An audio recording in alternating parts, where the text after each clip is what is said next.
ভালো একটি জয় তারা নিয়েছে, কিন্তু আমরা যদি ব্যাটিং স্ট্রেংথ চিন্তা করি সেক্ষেত্রে মনে হয় 123 রান করতে 34 ওভার একটু কি বেশি হয়ে গেল কিনা। হয়তো তাই, অনেকে আবার বলছেন উইকেটের বিচারে ঠিকই আছে।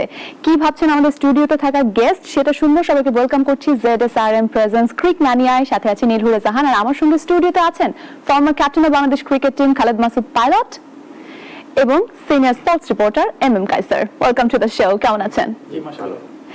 আমরা অনেকদিন পর ক্রিকেট দেখছি, এই জায়গাটাতেই আসলে আমাদের একটা বিশাল আনন্দ। এবং যেটা বলছিলাম শুরু করতেই যে ফেরার ম্যাচেই জয়, ব্যাপারটা অবশ্যই স্বাভাবিক, কিন্তু কোথায় যেন কিন্তু থেকে যাচ্ছে। সেটা কি উইন্ডিজ দলের জন্য? আমি প্রথমে খালেদ মাসুদ পাইলট আপনার কাছ থেকে একটু শুনতে চাই। না, অবশ্যই আমি বলবো প্রথমে আপনার এই কথাটাই আসবো যে অবশ্যই আনন্দের যে বাংলাদেশে করোনার মাঝেও খেলা শুরু হয়েছে। আমরা অনেকদিন ধরে মানুষ মানে ওয়েট করছিল যে কবে বাংলাদেশ টিম মাঠে নামবে, মাঠে খেলবে। তো সেই জায়গা থেকে ফিরে আসছি এবং আমি বলবো যে ফ্যান্টাস্টিক পারফরমেন্স লাস্ট ম্যাচ। যে বাংলাদেশ টিম প্রথম ম্যাচ অনেকদিন পর যখন খেলছে একটু হলেও প্রেশার ছিল, আর সবচেয়ে বেশি প্রেশার ছিল বাংলাদেশ টিমের জন্য। এই জন্য অনেকে হয়তো খুব সাদা মাথা ভাবে নিবে যে West Indies team backup team, main player নাই। কিন্তু এটাও চিন্তা করতে হবে প্লেয়ারদের মাইন্ডে কিন্তু এরকম আসে যদি ব্যাকআপ টিমটা কেমন হবে কেউ কিন্তু জানে না। কোনো কারণে যদি একটা অ্যাক্সিডেন্ট ঘটে যায়, এবং গত ম্যাচে কিন্তু ওয়েদারটা খুব একটা ভালো ছিল না, উইকেটটা ভালো ছিল না, অ্যাক্সিডেন্ট হওয়ার মতো একটা দিন ছিল। তো প্লেয়ারদের মাঝে কিন্তু একটা প্রেশার কাজ করেছে, দীর্ঘদিন ধরে খেলে নাই, আর রিদমটা হয়তো ছিল না। তো সেই কিছু মিলে সবকিছু মিলে গত ম্যাচটা আমি বলবো যে খুবই ইম্পর্টেন্ট ডে ছিল, যে রিদমে ফেরার জন্য কিছু ইন্ডিভিজুয়াল পারফরমেন্স এবং দলগতভাবে যে ম্যাচটা জিতা, সেটা নিয়ে আমি বলবো যে খুব ভালো বাংলাদেশ টিম, খুব ভালো। এখন আমি বলবো যে ভালো ছন্দে এসেছে। মানে you are satisfied with the performance? স্টার্টিংটা খুব ইম্পর্টেন্ট। এতদিন পরে আপনি খেলছেন, প্রায় 1 বছর পরে অলমোস্ট। তো এতদিন পরে এসে যদি আপনি আচমকা এটা যদি ম্যাচ হেরে যেতেন, এবং এই কথাটা কিন্তু প্রচুর মিডিয়াতে হয়তো এখন নরমাল ভাবে নিচ্ছে জিনিসটা, মানুষ হয়তো নরমাল ভেবেই নিয়েছিল যে উইন্ডিজের এই টিমের সাথে জয়টা স্বাভাবিক না, ভেবে নিয়েছিল, কিন্তু ভেবে নিয়েছিল বলে বেশি প্রেশার।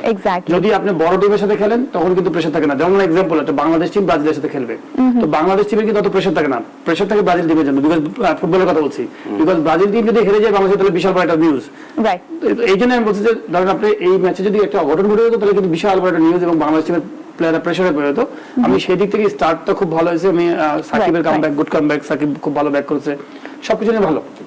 আমি MM কাইসার আপনার কাছে চলে আসতে চাই। পাইলট ভাই তো বললেন যে তার কাছে বেশ ভালোই মনে হয়েছে, যে পারফরম্যান্সটা তিনি দেখেছেন, হি স্যাটিসফাইড। আপনার কাছে কেমন মনে হয়েছে? দেখুন, সার্বিক বিচারে যদি আপনি এই ম্যাচটা অ্যানালাইসিস করতে চান, তাহলে এটি কিন্তু খুব একটা আইডিয়াল কোনো ম্যাচ হিসেবে কিন্তু আপনি ধরতে পারবেন না। কারণ সিনারিওটা আইডিয়াল ছিল না, কন্ডিশন আইডিয়াল ছিল না, উইকেটে যে খেলা হয়েছে সেই উইকেট কিন্তু আপনি প্রপার ওয়ানডে উইকেট না। সবকিছু মিলে কিন্তু এই ম্যাচটা যে ক্রিকেট ওয়ানডে ক্রিকেটের জন্য যে একটা আইডিয়াল সিনারিও থাকে, সেটি কিন্তু আমরা পাইনি। কিন্তু তারপরে দিন শেষে স্বস্তির বিষয়টা হলো যে এই ম্যাচটা আমরা জিততে পেরেছিলাম। হয় আপনার কথা অনুযায়ী ফিরে যাচ্ছি যে জিততে হয়তো একটু দেরি হয়েছে, বা আপনার 4 উইকেট হারিয়ে ফেলেছি আমরা। সবকিছু মিলে ওয়েস্ট ইন্ডিজ যেভাবে বোলিং করেছিল সেই অনুযায়ী কিন্তু বাংলাদেশ আবার সেই পরিস্থিতি বিচারে কিন্তু ঠিক সেই ভালো ক্রিকেটই খেলেছে। আপনাকে কিন্তু এটা মনে রাখতেই হবে, কারণ এই উইকেটে যদি কোনো কারণে 220 রানের মতো টার্গেট হতো, সেটি বাংলাদেশ দলের জন্য কিন্তু একটু বেশি চ্যালেঞ্জিং হতো। এটাই আমার কাছে আসলে প্রশ্নটা রয়ে যাচ্ছে, যেহেতু বোলাররা খুব ভালো করেছেন বলে তারা 122 রানে থমকে গিয়েছিল, কিন্তু যদি রানটা বড় হতো সেই ক্ষেত্রে কি ব্যাটসম্যানদের আরো ঝামেলা পড়তে হতো কিনা। এই জন্যই বলছিলাম যে আমাদের যে ব্যাটিং স্ট্রেংথ এগেইনস্ট উইন্ডিজ, সেই ক্ষেত্রে আসলে ঠিক ছিল কিনা তাদের পারফরম্যান্স। তারপরে আমি মনে করি যে ওয়েস্ট ইন্ডিজের যে বোলিং অ্যাটাক এবং বাংলাদেশের এই উইকেটের সাথে অ্যাডাপ্টেড হওয়ার যে ক্ষমতা, সেটা যদি আপনি বিবেচনা করেন, তাহলে 220 রান চেস করাটা চ্যালেঞ্জিং হতো। বাংলাদেশ জিততো না আমি সেটা বলবো না, বাট ম্যাচটা আর একটু কম্পিটিটিভ হতো। যেমন কাল এই প্রথম যে ম্যাচটা হয়েছে, সেই ম্যাচটাকে আপনি এক অর্থে বলা যেতে পারে যে একটা নো কম্পিটিশন ম্যাচের মতো এক পর্যায়ে কিন্তু দাঁড়িয়ে গিয়েছিল। বাট আমরা আশা করছি যে অন্তত দ্বিতীয় ম্যাচটা আজকে বাংলাদেশ অবশ্যই জিতবে, কোনো সন্দেহ নেই। বাংলাদেশ কিন্তু টপ ফেভারিট দল হিসেবে এখানে খেলতে নেমেছে, কিন্তু ম্যাচটা যেন একটু কম্পিটিটিভ হয়, তাহলে ক্রিকেট আনন্দের যে বিষয়টা সেটি আমরা পুরো সেটা দেখার প্রত্যাশায়। কিন্তু আমরা ওয়েদারের কথা বলছিলেন, আমরা কিন্তু গত ম্যাচেও যেটা দেখেছি, হঠাৎ করে সেদিন কিছুটা বৃষ্টি, ওয়েদার একদমই আনপ্রেডিক্টেবল ছিল, ভালো ছিল না যদি আমরা খেলার জন্য বলি। আজকেও তাই, সূর্যের দেখা কয়েকদিন ধরেই মিলছে না। ওয়েল, আজকে ম্যাচ নিয়ে কি প্রেডিকশন, সেটা নিয়ে একটা রিপোর্ট আমাদের করা আছে, চলুন আমরা বিগ স্ক্রিনে সেটা একবার দেখে নিই প্লিজ। 2023 বিশ্বকাপে খেলতে মেলাতে হবে জটিল সমীকরণ, খেলতে হবে আইসিসির নতুন ইভেন্ট ওয়ানডে সুপার লিগ, স্বাগতিক ভারত ছাড়া বাকি দলগুলোকে থাকতে হবে পয়েন্ট টেবিলের শীর্ষে 7-এ। বুধবার আন্তর্জাতিক ক্রিকেটের ফেরার দিনে আইসিসি ওয়ানডে লিগে অভিষেক হয় বাংলাদেশের। প্রায় 10 মাস পর ক্রিকেটে ফিরে প্রথম ম্যাচে ওয়েস্ট ইন্ডিজকে হারিয়ে আত্মবিশ্বাসের পাশাপাশি টাইগারদের অর্জন 10 পয়েন্ট। বাংলাদেশ এবার সেই পয়েন্ট আরও বাড়িয়ে নেওয়ার সুযোগ। দ্বিতীয় ওয়ানডে জিতে সিরিজ নিশ্চিত করার পাশাপাশি নিজেদের পয়েন্ট আরও সমৃদ্ধ করতে চায় বাংলাদেশ। বোলারদের দাপটে প্রথম ওয়ানডেতে আসে সহজ জয়। অভিষেকেই নজর কাড়েন হাসান মাহমুদ। এছাড়া মুস্তাফিজকে দেখা যায় পুরনো রূপে। দ্বিতীয় ম্যাচেও সেই ধারাবাহিকতা বজায় থাকবে বলে আশা টাইগারদের। কন্ডিশন অনুকূলে থাকায় প্রথম ম্যাচের বোলারদের পারফরমেন্স ছিল দুর্দান্ত। দ্বিতীয় ম্যাচেও আমাদের লক্ষ্য একই, আমাদের সামনে সিরিজ জয়ের সুযোগ রয়েছে, আর এই সুযোগ আমরা হাতছাড়া করতে চাই না। অন্যদিকে প্রথম ওয়ানডে হেরে ব্যাকফুটে ওয়েস্ট ইন্ডিজ, সিরিজ বাঁচাতে মরিয়া ক্যারিবীয়রা। 6 অভিষিক্ত ক্রিকেটারের মধ্যে আলাদা নজর কেড়েছেন বাঁহাতি স্পিনার আকিল হোসেন। পতন হওয়া বাংলাদেশের 4 উইকেটের মধ্যে 3টি গেছে তার ঝুলিতে। ক্যারিবীয় টিম ম্যানেজমেন্টের চাওয়া আকিলের মতো জ্বলে উঠবেন দলের অন্য ক্রিকেটাররা। প্রথম ম্যাচে প্রত্যাশা অনুযায়ী আমাদের পারফরমেন্স হয়নি, তবে টিম ম্যানেজমেন্ট দ্বিতীয় ম্যাচের পরিকল্পনা করছে। আমাদের প্রস্তুতিও ভালো। এখন আমাদের কাজ মাঠে পরিকল্পনার সঠিক বাস্তবায়ন করা। প্রথম ওয়ানডেতে 6 উইকেটে সহজ জয় পায় বাংলাদেশ। ফলে 3 ম্যাচের সিরিজে 1-0 এগিয়ে মাঠে নামছে টাইগাররা। দ্বিতীয় ম্যাচ জিতে সিরিজ নিশ্চিত করার লক্ষ্য টাইগারদের, আর ওয়েস্ট ইন্ডিজের টার্গেট সিরিজ বাঁচানো। রায়হান রাসেল, নাগরিক। জয় দিয়ে বছর শুরু টাইগারদের। প্রথম ম্যাচের শুরুতেই হানা দেয় বৃষ্টি। ব্যাটসম্যানদের ব্যাটে দেখা মেলেনি স্ট্রোকের ফুলঝুরির। যদিও 97 বল হাতে রেখেই 6 উইকেটে সহজ জয় তুলে নেয় বাংলাদেশ। অধিনায়ক তামিমের ব্যাট থেকে আসে সর্বোচ্চ 44 রান। বল হাতে সাকিব আর নবাগত হাসান মাহমুদ ছিলেন অনন্য। আইসিসি র্যাঙ্কিং এ টাইগাররা আছেন 7 নম্বরে। বাংলাদেশের দলীয় সর্বোচ্চ সংগ্রহ 322 রানের রেকর্ডটিও ওয়েস্ট ইন্ডিজের বিপক্ষেই। বল হাতে কাটার মাস্টার মুস্তাফিজ শুরুতেই আঘাত হানেন ক্যারিবীয় শিবিরে।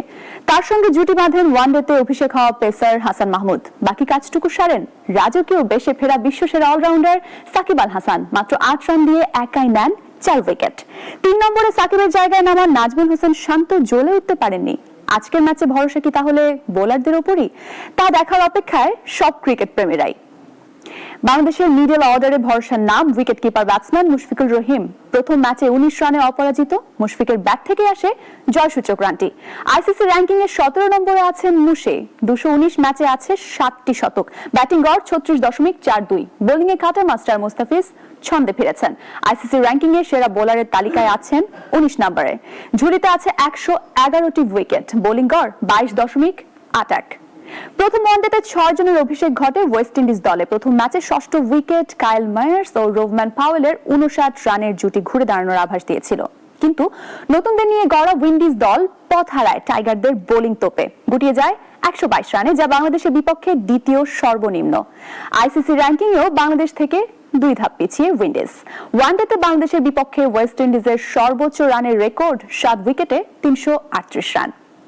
করোনার ভয়ে বাংলাদেশ সফরে আসেনি ওয়েস্ট ইন্ডিজের তারকা ক্রিকেটারদের বেশিরভাগই। নতুন নেতৃত্বে জেসন মোহাম্মদ। প্রথম ম্যাচে হোঁচট খায় ক্যারিবীয়রা। মিডল অর্ডারে 40 রান করে দুর্গ গড়ে তোলার চেষ্টা করেন কাইল মায়ার্স। তাকে ভালো সঙ্গ দিচ্ছিলেন রোভম্যান পাওয়েল। বল হাতে অভিষেক ম্যাচে স্পিনার আকিল হোসেন নিয়েছেন 3 উইকেট। পেস আক্রমণে স্ট্রাইক বোলার আলজেরি জোসেফ। সিরিজে ফেরার জন্য এই ম্যাচের দায়িত্ব অনেকটাই থাকবে অধিনায়ক জেসনের ওপর। অভিষেক ম্যাচে দলের হয়ে সর্বোচ্চ 40 রান করেন কাইল মায়ার্স। দলের মিডল অর্ডারের ভরসা এই অলরাউন্ডারের ওপর। প্রথম শ্রেণীর ক্রিকেটে 32 ম্যাচে 2টি শতক। ব্যাটিং গড় 29, বোলিং গড় 22.08। ওয়েস্ট ইন্ডিজের হয়ে অভিষেক ম্যাচে স্পিনের সেরা বোলিং রেকর্ড এখন আকিল হোসেনের দখলে। 10 ওভারে 26 রান দিয়ে নিয়েছেন 3 উইকেট। বোল্ড আউট করেন সাকিবকে। প্রথম শ্রেণীর ম্যাচে উইকেট সংখ্যা 63টি, গড় 27.36। দেশের মাটিতে সব সময় অপ্রতিরোধ্য টাইগাররা। বাংলাদেশের সাথে সর্বশেষ টানা 6টি ওয়ানডেতে হেরেছে উইন্ডিজ। 2 দল এখন পর্যন্ত 39 বারের মতো মুখোমুখি হয়েছে। জয়ের পরিসংখ্যানে বাংলাদেশের জয় 16টিতে। দেশের মাটিতে 18 বারের লড়াইয়ে বাংলাদেশ জিতেছে 7টি ম্যাচে, হেরেছে 10টিতে। ওয়েস্ট ইন্ডিজের মাঠে 13 ম্যাচে জয় 5টি, আর নিরপেক্ষ ভেন্যুতে 8 ম্যাচে বাংলাদেশের 4 জয়। ফলাফল হয়নি একটি ম্যাচে। ভিউয়ার্স, এই মুহূর্তে নিয়ে নিচ্ছি ZSRM প্রেজেন্স ক্রিক ম্যানিয়া থেকে একটা ছোট্ট বিরতির পর ফিরছি, সাথেই থাকুন।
বিতর্কিত ঠিকাদার নাসির উদ্দিনের ডলি কনস্ট্রাকশনের বিষয়ে নড়ে সরে বসেছে রূপালী bank.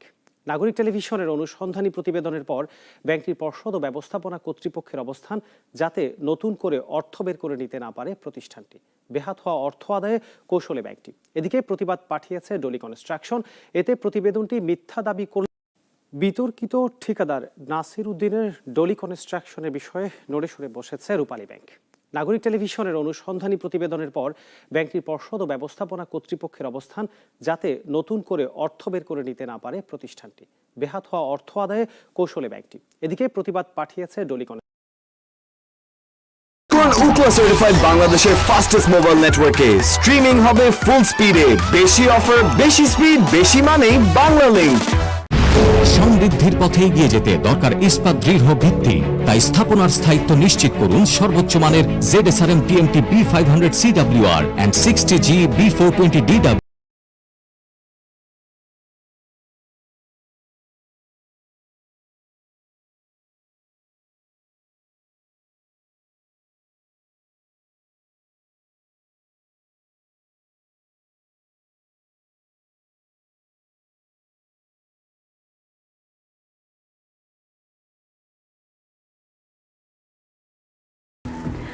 Welcome back to ZSRM presents cric mania. Nil Hure Jahan সাথে আছি। দর্শক, আমরা কথা বলছি Bangabandhu Bangladesh versus West Indies 2021 সিরিজের দ্বিতীয় ম্যাচ নিয়ে। আর সঙ্গে আছেন former captain Khaled Masud Pilot এবং senior sports journalist MM Kaiser. আমরা উইকেট নিয়ে আলোচনা করছিলাম এবং আপনাদের মধ্যে বা ক্রিকেট নিয়ে যারা কথা বলেন সবার মধ্যে উইকেট নিয়ে একটা আলোচনা সমালোচনা যাই বলি না কেন। গত দিনের উইকেটটাও কিন্তু স্পিনিং ছিল, কোনো বাউন্স ছিল না, স্পিনারদের প্রভাব ছিল বেশ। কিন্তু এখন যদি আমরা আন্তর্জাতিক ক্রিকেটে দেখি, সব দলের ক্ষেত্রে কিন্তু গেম চেঞ্জার বোলার যদি বলি, সেই ভূমিকাটা কিন্তু বেশিরভাগ ক্ষেত্রে পেসাররাই পালন করেন, এক্সেপ্ট আফগানিস্তান।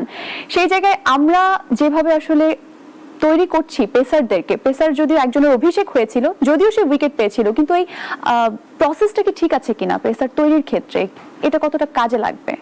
ওয়েল, দেখুন, প্রথমে বলে রাখি যে আপনি কিন্তু আপনার স্ট্রেংথ অনুযায়ী কিন্তু আপনার দলটা তৈরি করবেন এবং সেই অনুযায়ী কিন্তু আপনি সেই ধরনের উইকেটে খেলবেন।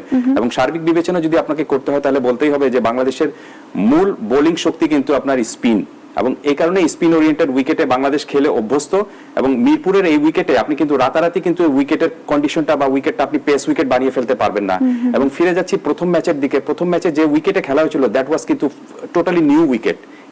এই উইকেটে কিন্তু এর আগে কখনো খেলা হয়নি এবং পুরোপুরি কন্ডিশন যা ছিল, আগের দিন আপনার শিশির পড়েছিল, বৃষ্টি হয়েছিল, উইকেট ঢেকে রাখা হয়েছিল, সবকিছু মিলে কিন্তু যে উইকেট গ্রিপিং করার যে ক্যারেক্টারিস্টিক যে উইকেট ছিল, ঠিক সেই উইকেটটাই কিন্তু বাংলাদেশ পেয়েছিল। এবং সেই উইকেটটা কিভাবে ইউজ করতে হবে সেটা ওয়েস্ট ইন্ডিজের তুলনায় বাংলাদেশ কিন্তু বেশ ভালো জেনেছিল বলেই কিন্তু বাংলাদেশ এই ম্যাচটা জিততে পেরেছিল।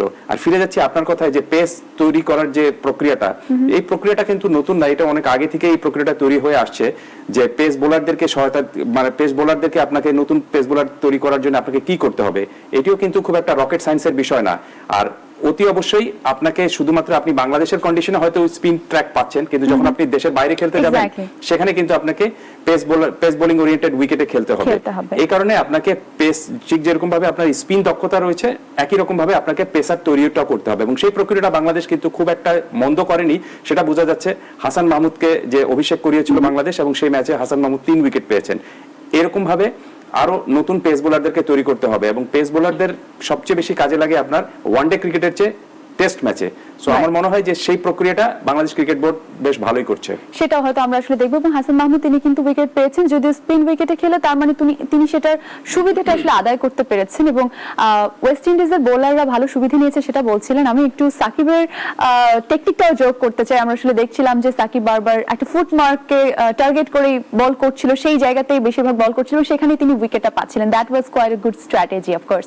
খালেদ মাসুদ পাইলট, আপনার কাছে একটু চলে আসতে চাই। আমরা যেটা বলছিলাম যে উইন্ডিজের একদম নতুন প্লেয়ার্স, যাদের সাথে আমাদের কোনো খেলার অভিজ্ঞতা নেই, নতুন তাদেরকে দেখছি, কোনো কিছু জানা নেই, 6 জনের ডেবিউ হয়েছিল। এটাতে কিন্তু একদিক থেকে তাদের নেক্সট লেভেলের একটা প্র্যাকটিসও হয়ে যাচ্ছে এই প্লেয়ারদের। আমরা কি তাদের বিপক্ষে আমাদের নতুন কাউকে খেলাতে পারতাম কিনা, এরকম কোনো কিছু করা যেত কিনা? আমি উত্তরটা শুনবো কিন্তু একটা ব্রেকের পর। Viewers, ZSRM presents cric mania থেকে সময় হলো আরো একটা বিরতিতে যাবো, আর ফিরছি কিছুক্ষণ পর, সাথেই থাকুন।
ZSRM।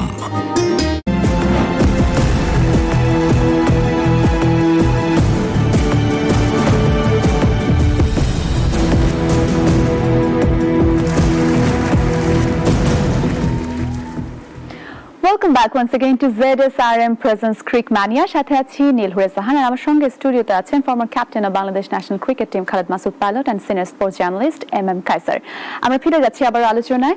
যেটা বলছিলাম যে হাসানকে আমরা দেখেছি, সে অভিষিক্ত হয়েছে, কিন্তু এছাড়া আরো নতুন মুখ কি ডেবিউ করা যেত কিনা, বা স্কোয়াডে যারা খেলেছেন বা খেলেনি এখনো, সেখানে নতুন মুখ আমরা আরো দেখতে পেতাম কিনা, কি মনে হয়? না, আমার মনে হয় যে এত তাড়াতাড়ি সবকিছু করা ঠিক না। এক বছর পরে আপনি ওয়ানডে সিরিজ খেলছেন, অনেকদিন পরে ইন্টারন্যাশনাল ম্যাচ খেলছেন, আসা মাত্র আপনি বুঝলেন যে হ্যাঁ ব্যাকআপ টিম, কিন্তু ব্যাকআপ টিম সম্পর্কে আপনার আইডিয়া নাই, তারা ভালো কি খারাপ সেটাও জানেন না। তো আপনি প্রথমেই কিন্তু মেন স্ট্রেন্থ নিয়ে যাবেন, আপনি মেন স্ট্রেন্থ কি সেই স্ট্রেন্থ নিয়ে খেলা উচিত। বাট সিরিজ যখন জিতবেন তারপরে হয়তো আর খুব বেশি চেঞ্জও ভালো না, বিকজ প্রত্যেকটা প্লেয়ারের কিন্তু এখানে ক্যারিয়ার। আপনি কেন এতদিন এক বছর ধরে খেলেন না, এর মধ্যে আবার এসে রেস্ট নেবেন? এটা সিনিয়র প্লেয়ার মুশফিক বলেন, সাকিব বলেন, যদি রেস্ট নেই তারপরে খেলাই খেললো না। আমার কাছে মনে হয় ওদেরও খেলাটা খুব দরকার। সাধারণত আমি বলবো যে ওয়েস্ট ইন্ডিজ টিমের আপনি যেটা বললেন যে তাদের জন্য খুব ভালো অপরচুনিটি, অবশ্যই খুব ভালো অপরচুনিটি, 12 জন খেলোয়াড় আসে না, মেন প্লেয়ার, তাদের জন্য খুব ভালো অপরচুনিটি। বাট ইম্পর্টেন্ট হচ্ছে cricket culture. Khaled Masud pilot, আমি সরি একটু থামিয়ে দিতে হচ্ছে। টসটা হচ্ছে, আমরা চলুন আগে ঝটপট মাঠে ফিরে যাই এবং টসটা একটু দেখি, মাঠে যাই।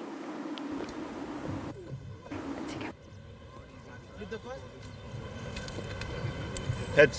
Heads is called. Straight. What? Yeah. Why? Okay. No. Why you have to do it again? No. You can't do it again. We can't do it. It work for you. Always. You can't do it again. You want the toss? Yeah. Going back first. Back first. Yeah.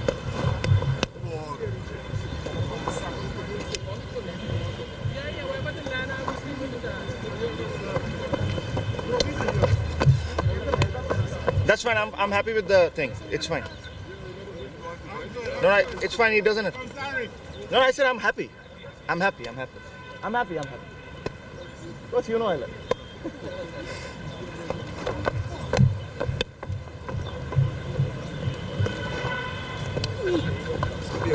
Yeah.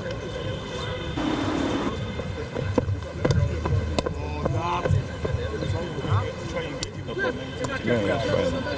You're off ball first, anyhow? Or back? Ball. The toss has just happened. Tamim Iqbal and Jason Mohammed. Who's won the toss, guys? Jason, congratulations on winning the toss. What would you like to do and why? We're going to bat first. It looks a pretty good wicket, so we're going to have first strike. I'm sure you would want to put the runs on the board, and there are a lot of good, positive takeaways from game number 1. Your thoughts? Yeah, which is positive there for us. As I said, we just want to try and put a good total in the board and restrict them in the second innings. Any changes in your lineup, Jason? Yeah, one change. Otley's in for a whole lot. Have a good game, Jason. Thank you. Tamim, obviously a positive start, a strong start for you as captain and as a team. Happy with what you saw in game number 1? Yeah, definitely. No complaints, you know. I thought the seamers bowled exceptionally well in the first 10, and then spinners came into play, you know. So it was a good game. Probably was a difficult wicket to bat, but I was happy with the result. Had you won the toss, would you want to bat first or still chase? No, I could have bowled first. I thought you never know with this wicket. Probably, definitely the wicket will play better today, but I was happy bowling first. Any changes in your lineup? No, we're going with the same 11. Have a good game, Tamim. Thank you.